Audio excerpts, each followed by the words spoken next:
ఇక పోతే అధ్యక్ష వ్యవసాయం గురించి మాట్లాడితే ప్రతి ఒక్కరూ వ్యవసాయాన్ని రైతుని పొగుడుతూ రైతునే ఆదర్శంగా తీసుకుంటూ రైతు గురించి మనం ఎన్నో కష్టాలు పడుతున్నాం, రైతు సంక్షేమమే మన ధ్యేయం అని చెప్పేసి ప్రతి రాజకీయ పార్టీ నాతో సహా ప్రతి రాజకీయ నాయకుడు మాట్లాడుతూనే ఉంటాడు, రైతు గురించి చెప్తూనే ఉంటాడు.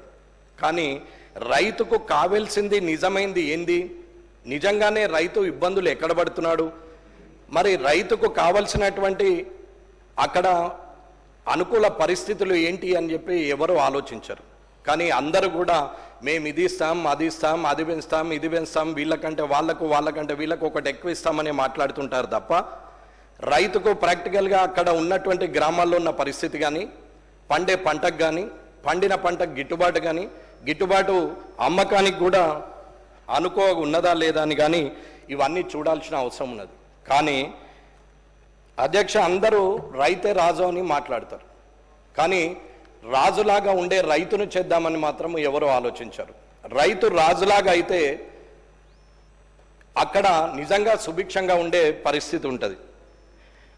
రైతు పంట పెట్టి నుంచి పంట పండే వరకు, పండిన తర్వాత దానికి ఇంటికి వచ్చే వరకు, ఇంటికి వచ్చిన తర్వాత అమ్ముకోవడానికి సరైన ధర దొరికే వరకు రైతుకు గ్యారెంటీ లేని జీవితం ఉంది అంటే రైతుదే. అదే దానికి కూడా రైతును రాజు అంటూ మనం పొగడుతూ ఉంటాం.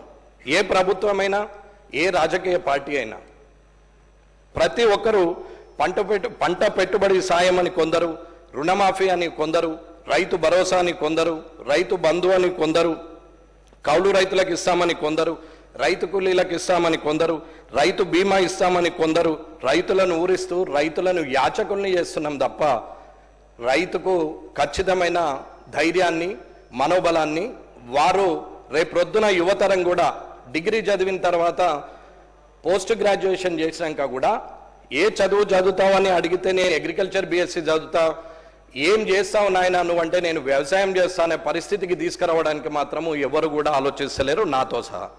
నేను ఇది విమర్శగా నేను భావించట్లేదు. రైతుల కోసము ఆలోచించాల్సిన పనిని ఏంటి అనేది నేను అంటున్నాను. మేమిచ్చినామని అంటారు. గత ప్రభుత్వం మేము 18,000 20,000 కోట్లు ఇచ్చినామని అంటారు. ఇప్పుడున్న ప్రభుత్వం మేము 20,000 30,000 కోట్లు ఇచ్చినామని అంటారు. మేమిచ్చినామంటే ఇది అధికారుల పైసలా, ప్రజాప్రతినిధుల పైసలా, ప్రభుత్వం పైసలా? ఇది ప్రభుత్వం పైసలే. ప్రభుత్వం పైసలు ప్రజలకు ఇచ్చేప్పుడు ఇది మేమిచ్చినాం అని మాట్లాడుతూ ఉన్నప్పుడు అది ఎంతవరకు సద్వినియోగం అవుతుంది, ఎంతవరకు వాళ్ళు సంతోషంగా ఉన్నారు, నిజంగా వారి కాళ్ళ మీద వాళ్ళు నిలబడేటట్టు మనం రైతును తయారు చేస్తున్నామా, రైతును ఇంకా దీనస్థితికి దిగజేస్తున్నామా అనేది ఒకసారి అందరూ కూడా ఆలోచించాల్సిన అవసరం ఉంది. కోట్లు రైతులకు ఇచ్చామని చెప్పుకుంటున్నారు, కాదని నేను అనట్లేదు. కానీ రైతు నాకు ఇది కావాలా, నాకు రుణమాఫీ చేయి, నాకు పంట పెట్టుబడి సాయం చేయి, నాకు ఇది చేయి అది చేయి అని రైతు ఏనాడు ఎక్కడ ఏ ప్రజాప్రతినిధిని డిమాండ్ చేయలేదు. రైతు ధర్నా చేస్తే ఒక్కొక్క దానికి చేసిండు.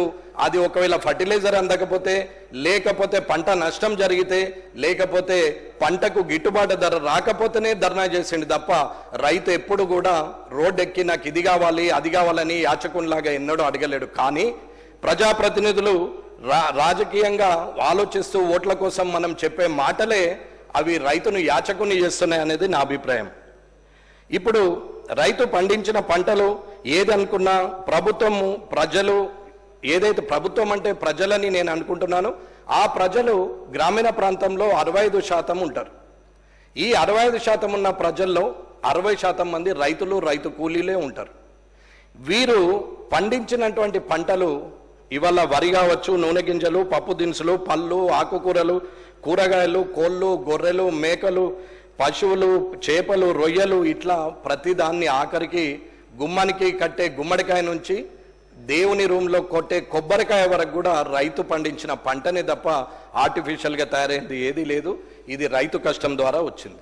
కానీ ప్రజలందరూ ఏమనుకుంటారంటే ట్యాక్స్ పేయర్సే వల్లనే ఈ లోకం నడుస్తున్నది, ఇన్కమ్ ట్యాక్స్ కట్టడం వలనో, జిఎస్టీలు కట్టడం వలనో ఈ ప్రభుత్వాలు నడుస్తున్నాయి, ఈ ప్రజలకు సంక్షేమ పథకాలు ఇస్తున్నామని అందరూ అంటుంటారు. కానీ ఈ ట్యాక్స్ పేయర్లు కానీ ఈ ప్రభుత్వానికి జిఎస్టీ కట్టే వాళ్ళు ఎక్కడి నుండి కడుతున్నారు అనేది ఒక్కసారి ఆలోచిస్తే ఆ మూలం రైతే అనేది ఒకసారి ఆలోచించాలి. ఎగ్జాంపుల్ మనము పప్పు దినుసులు తీసుకుంటాం. రా మెటీరియల్ రైతు పండిస్తే దాన్ని దళారుల ద్వారా పోయి అది దాల్ మిల్కి వెళ్ళి దాల్ మిల్లో పప్పు దినుసులుగా తయారయ్యి అది మళ్ళీ మార్కెట్లోకి వచ్చి అట్లా 10 రకాలుగా చేతులు మారితే 10 రకాలుగా ఇన్కమ్ ట్యాక్స్లు కడితే 10 రకాలుగా ఎంఆర్పీల మీద జిఎస్టీలు కట్టుకుంటా వస్తే అది ఇవాళ ఇక్కడ ధనంగా మారుతుంది, ప్రభుత్వంలో ఖజానా నిండుతుంది. అలాగే నూనె గింజలు తీసుకుంటే అది ఆయిల్ మిల్లకు పోతుంది, అదే వరిని తీసుకుంటే అది రైస్గా బయటకు వస్తుంటుంది. ఇవాళ బన్ను తిన్నా, చీజ్ తిన్నా, ఘీ తిన్నా, ఏది తిన్నా, రా ఫుడ్ తిన్నా, లేకపోతే మనము జంక్ ఫుడ్ తిన్నా అది రైతు స్వేదం నుంచి వచ్చినటువంటి పంట తప్ప ఏ వ్యాపారి స్వయంగా తయారు చేసింది కాదు. కాబట్టి మూలంగా ఏదైతే రైతున్నాడో ఆ రైతు పండించిన పంటను వల్ల వేలాది మంది, లక్షలాది మంది వ్యాపారం చేస్తూ వారు కట్టిన ట్యాక్స్ ద్వారా వచ్చి జమైన డబ్బుని తిరిగి రైతుకు మనం యాచకునికి వేస్తున్నట్టే మాట్లాడుతున్నాం తప్ప పర్మనెంట్ సొల్యూషన్ కానీ రైతుకు రేపొద్దున కావాల్సినటువంటి అవసరాన్ని కానీ ఎవరూ గుర్తిస్తలేరు అనేది నా అభిప్రాయం. ఇకపోతే ఏది జరిగినా 5 సంవత్సరాలకు ఒకసారి ప్రభుత్వం మారుతుంది లేదా కంటిన్యూ ఉంటుంది, కానీ 5 సంవత్సరాలకు ఒకసారి మాత్రం ఎలక్షన్స్ వస్తాయి. ఎలక్షన్లు వచ్చినప్పుడు అప్పుడు రైతులు జ్ఞాపకం వస్తారు, ఫ్రీ బీజ్ అంటే ఉచితాలు జ్ఞాపకం వస్తాయి. ఉచితాలు మనం చెప్పేప్పుడు అవన్నీ ఒక్కసారి 5 సంవత్సరాలు పదవిలో ఉండే మనము వారికి ఒక్కసారి ఇచ్చే రుణమాఫీ కావచ్చు, రైతు బంధు కావచ్చు, లేకపోతే వివిధ రకాలైన స్కీములు కావచ్చు, ఒక్కసారి ఇచ్చే దానికోసము మనం 5 సంవత్సరాలు పదవిలో ఉండి వారికి ఇస్తే సంవత్సరానికి 2 పంటలు, పంటకు 30,000 ఖర్చు అవుతే ఒకవేళ లాభం వస్తే 30,000 వస్తుంది, నష్టం వస్తే 60,000 పోయే పరిస్థితిలో రైతున్నాడు తప్ప రైతుకు మరి ఏం కావాలని చెప్పి కూడా ఆలోచించలేని పరిస్థితిలో ప్రభుత్వాలు, ప్రజాప్రతినిధులు ఉన్నారనేది నా అభిప్రాయం.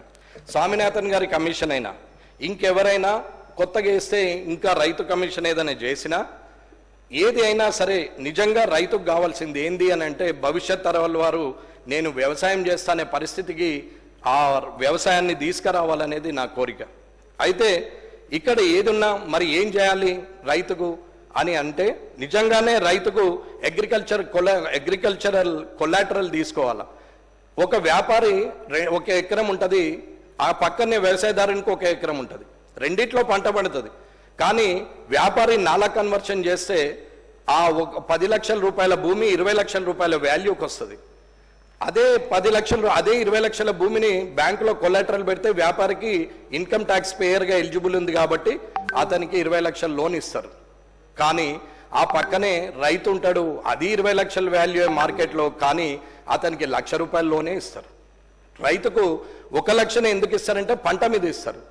మరి పాస్బుక్ పెట్టుకుంటారు, పంటను గ్యారెంటీగా పెట్టుకోవాలి, కానీ పాస్బుక్ను గ్యారెంటీగా పెట్టుకొని ఇచ్చేది క్రాప్ లోను 1 లక్ష వరకే లిమిట్ ఉంటుంది, అంతకన్నా ఎక్కువ ఇవ్వరు. ఇది నిజం. మరి అక్కడున్న వ్యాపారిలో ఉన్నటువంటి ఉన్నతమైన గుణం ఏంటి, ఇక్కడ రైతుకున్నటువంటి లోపభూయిష్టమైన పని ఏందో అర్థం కాని పరిస్థితి. ఎక్కడైనా సరే ఇవాళ ఆ కొలాటరల్ని మనం తీసుకున్నా కానీ కార్డ్ వాల్యూ ప్లస్ మార్కెట్ వాల్యూగా తీసుకొని దాన్ని ఆఫ్ చేసినా కానీ రైతుకు కనీసము ఎకరానికి 2 లక్షల రూపాయల సెక్యూరిటీగా తీసుకొని ఓడి ఫెసిలిటీస్ ఇచ్చిన ఎవరి దగ్గరికి వెళ్ళడు, బ్యాంకులకు మిత్తి వస్తుంది, ఖచ్చితంగా వారికి ఫైనాన్షియల్ స్టేటస్ దొరుకుతుంది, ధైర్యంగా పంట వేసుకోగలుగుతాడు, మునిగినా కానీ నష్టపోయే పరిస్థితి ఉండదు, క్రాప్కు ఇన్సూరెన్స్ ఉంటుంది, సీడ్ కంపెనీలకు పర్మిషన్ ఇచ్చేటప్పుడే విత్ సీడ్ ప్లస్ ఇన్సూరెన్స్తో సహా సీడ్ సేల్ చేయాలని చెప్పి సీడ్ కంపెనీలకు చెప్పాలి, కానీ నకిలీ విత్తనాలని చెప్పి దొంగ కంపెనీలు అన్నీ వస్తూ ఏ దానికి ఇన్సూరెన్స్ ఉండదు, కానీ విత్తనాలు మాత్రం మార్కెట్లో అమ్మేస్తారు. సమయానికి రైతు నష్టపోతే మళ్ళీ దాని గురించి మాట్లాడే వ్యక్తులు ఉండరు, ఆ సీడ్ కంపెనీ మీద వారు ఏం తీసుకోరు. అట్లాగే పండించిన అన్ని పంటలను పూర్తిగా కొనుగోలు కేంద్రాల ద్వారా కొంటామని చెప్పాల్సిన అవసరం ఉంది. అప్పుడు పంట మార్పిడి వస్తుంది, భూమి సారవంతమవుతుంది. పంట మార్పిడి వల్ల ఎక్కడ కూడా మార్కెట్లో కూడా ఇన్బ్యాలెన్స్డ్ పొజిషన్ ఉండదు. పప్పు దినుసులు కానీ నూనె గింజలు కానీ ఏవైనా సరే ఇన్బ్యాలెన్స్ అయ్యే అవకాశం ఉండదు, ధరలు పెరిగే అవకాశం ఉండదు అనేది నా ఆలోచన. ఇట్లా పోతే ఒకవేళ అమ్మకానికి పెట్టినా ధర రాకున్నా స్టోరేజ్ గోడౌన్స్ ఏర్పాటు చేస్తే వాళ్ళు స్టోరేజ్ తీసుకుంటారు, స్టాక్ మీద లోన్ తీసుకుంటే మళ్ళీ పంట పెట్టుబడికి వారికే వచ్చే అవకాశం ఉంటుంది అనేది నా అభిప్రాయం.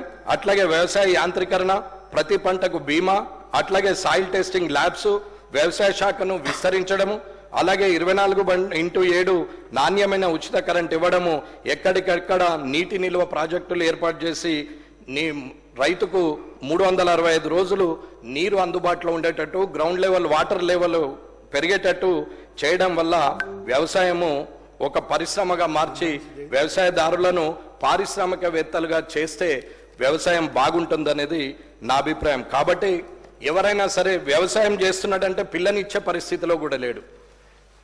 వ్యవసాయదారుడే వ్యవసాయం చేస్తున్న అతన్ని అల్లునిగా స్వీకరించే పరిస్థితిలో లేరు. కానీ అందరము వ్యవసాయదారుల గురించే మాట్లాడతాం.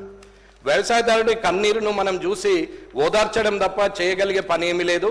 అందుకే ఇటువంటి స్కీమ్లన్నీ మనం పెట్టి వ్యవసాయదారుని యాచకునిగా మారుస్తున్నాం. కాబట్టి ఇప్పుడున్నటువంటి ఈ ప్రజాప్రతినిధులందరూ ఇక ముందైనా రైతుకు కావాల్సింది ఏదో ప్రాక్టికల్గా ఫీల్డ్ ఎక్స్పీరియన్స్తోని వ్యవసాయ శాఖ అధికారులతో మాట్లాడి కావాల్సినటువంటి సదుపాయాలను ఏర్పాటు చేసి అదొక వ్యవసాయ పరిశ్రమగా విస్తరించే స్థాయికి తీసుకురావాలని నేను కోరుకుంటున్నాను.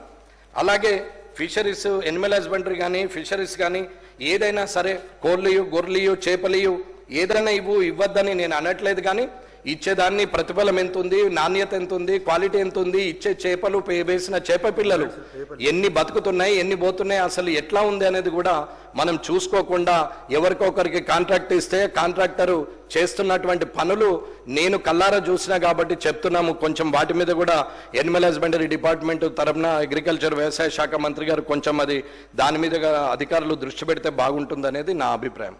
ఇకపోతే రెండోది వైద్యం, ఆరోగ్యం.